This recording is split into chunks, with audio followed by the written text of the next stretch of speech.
Hey guys, welcome to Top Percentile. My name is Anay Dave, and I scored a 99.99 percentile in CET 2020. For the past 3 years, we've mentored almost more than 2,000 students, out of which 40 have got through their dream, JBIMS.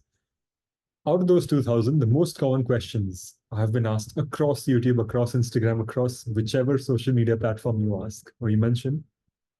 The most common questions, or the set of questions that are bunched together, are always, Sir, I'm too scared of my mock. What should I do? Sir, I feel anxious while attempting mocks. What should I do? Sir, after the mock, I can solve 40, 50 questions more than what I can during a mock. Sir, I'm not fast enough in a mock. Sir, there is way too much pressure. I am always scared of a verbal section or a quant section or anything that comes in the paper. What should I do about it? In each and every one of these questions, the answer is take passive mocks. That's the simplest answer I have. Now, how can it be so simple? What is a passive mock? This is something we've been talking about year on year since 2020. When we first made our channel, when we first started the Top Percentile in December 2020, this is something that I was doing before that. Like this is around 2019, December, I guess. This is when it kind of started and the concept kind of started developing for me, right? And we've been championing this cause and this entire idea of passive mocks since then for each and every batch of students. And as I mentioned, 40 of them have gone into JBIMS in the last 3 years. And we know a part of the reason, a large part of the reason is obviously how much hard work they put in, but a small reason, small part of it is also taking passive mocks again and again. So what are passive mocks? Let's keep it simple. I will not take too much of your time. Let's wrap it up as fast as possible. A passive mock is somewhere where you don't answer questions actively. You are not rushing behind, writing down each and every step, writing down everything as it comes. You take questions as they arrive. If they are easy, you attempt them. You try to not use pen and paper while doing it. Don't attempt it if it looks too hard. Keep it for later and solve it as it comes. Let me give you a story or some background to understand exactly where I'm coming from. Maybe if you put yourself in my shoes, you'll understand better as to कैसे मैं करता था तब उस time पे. So this is back then, as I said, December 2019, right? I graduated from my engineering college in 2020 April, and the exam of CET was in March 2020. So in that time, from December to March, in those months, मैं college में बैठ के पढ़ता था, मैं college में बैठ के सॉल्व करता था सवाल, मैं मॉक सॉल्व करता था कॉलेज में बैठ के. Now, imagine there's a teacher standing in front of you. There's a teacher in front of you. You are solving questions in class. How will you solve questions without the teacher knowing that you are solving things? What will you do? You will try to look at questions and mentally solve it, remove options, remove what you're doing, remove any step that is required. Just try to figure out your way through and get the question. That is how you solve passive mocks. You look at the 200 questions as they come, take the easiest set of those, take the easiest that you can do, and I guarantee you, the first few mocks, you are going to falter. If you're scoring a 120 right now, I'm sure you'll be able to maybe do 80 or 90 questions like this, and it's going to be very difficult for you to do. But there are 15 days left for CET right now. There's still some time. You still can improve and do better. I guarantee you, passive mocks are the reason why toppers succeed and why they do better. If your mock scores are stagnant, take passive mocks, remove the fear of mocks, and keep doing better. The idea is to just take questions as they come and not care about the final score. You don't care about the score. You don't care about what the outcome is. You just take the questions as they come as a stepping stone to what you need to know and what you can do to do better next time. If you can't solve a question, that's not a problem. But keep the pen and paper away until puzzles, etc., where you actually need to draw something or actually need to write something. Until that point, do not use pen and paper. Just solve questions as they come. I really want you to do this religiously from today till the end of CET, right? Till CET happens. As of now, it's the 9th and 10th of March. We recently, it's the last Sunday, on the 18th of February, we had a mentoring session with our students, and I had taken that with the top percentile batch this year. And I was telling them again and again about how you have to take passive mocks. So they already had, let's say, a week of passive mocks and me literally pleading them to try passive mocks and to get better at it. So they are already doing it. Please, I urge you to try this out. Just take mocks as they come. Don't worry about the score. Don't care about what happens.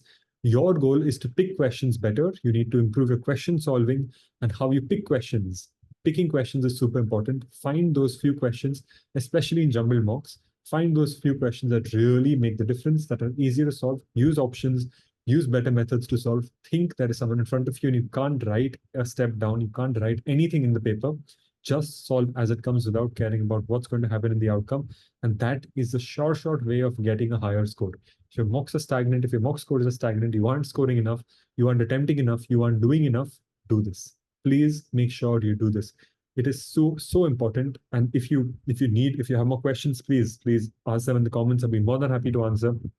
As I said time and time again, all our social media channels are monitored, so please reach out to us. We'll be more than happy to answer these questions.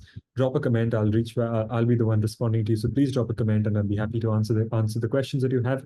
But when it comes to each and every section, for example, let's just break it down.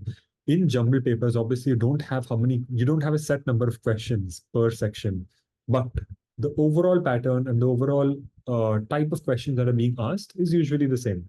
So when it comes to logical, traditional questions can be done mentally. You can just solve all of it without really looking blood relations, etc. You can always have certain ways and certain shortcuts of solving and doing better every time, right? We've made detailed videos about this in our course. If you're not a part of the course, we also have a masterclass on YouTube that I've recently uploaded, or maybe it'll be coming in the next day based on when I upload this.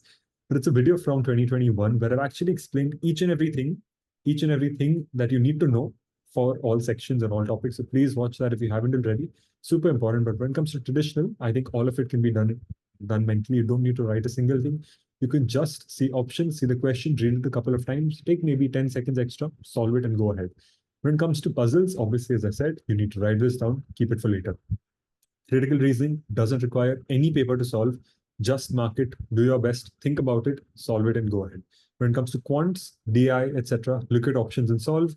Try to do as much as you can without writing a single thing. If it comes to calculations and writing down a mid value, like, if you multiply, let's say 79 by 82, and you don't remember that, I don't expect you to keep that in your mind. Write it down so that at least you don't go wrong. Write those things down, but don't write too much of it. Same for quants and the quant part of it, like the arithmetic, etc. Write down what is needed. Don't write formulas, don't write steps. Do the calculations in your head, multiply in your head, and just write the final answers that you require, right? That's it. That's how you do quant. So you just have to see the question, see the options, substitute values, substitute the option, try to use all these methods that we've discussed again and again. As I said, the masterclass video, superb. Please watch it. I've explained so much more in depth about how to mark flukes, how to select options, everything. Please watch that video. When it comes to verbal, again, you really don't need paper for any of this. If you need paper, maybe you're writing a parajumble or some kind of sentence connector that you need to write the order of. That's it. Minimal uses of paper, great. Abstract, nothing required. But when you do this, when you reduce papers and when you stop caring about the outcome of the exam, that is when the fear of mocks goes out. That is when you have more control of what you want to do in the paper. Then when you take an active mock, which is a planned, prepared mock, that is when you see your marks actually shine and you see yourself rid of the crutches that you have. Pen and paper after a certain point of time are crutches. They slow you down. You don't need to write things down. Just keep solving as questions come. Keep solving, you'll get better with time. Take passive mocks. I guarantee you, as a X 99.99 percentiler and as an ex-student of JBIMS who's scored so many students in the last few years, get into JBIMS and get to their dream college. Take passive mocks.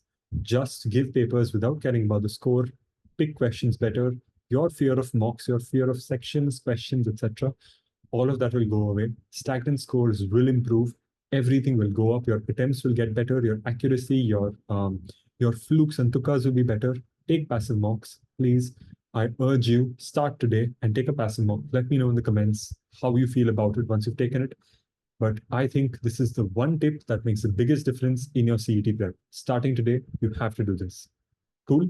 Let me know how it goes. I'll be super happy if you guys make it into JBIMS. I'm so thrilled about how we've done in the past, and I'm excited to see how this batch does as well. So that's my time. I'll see you in the next one. Bye.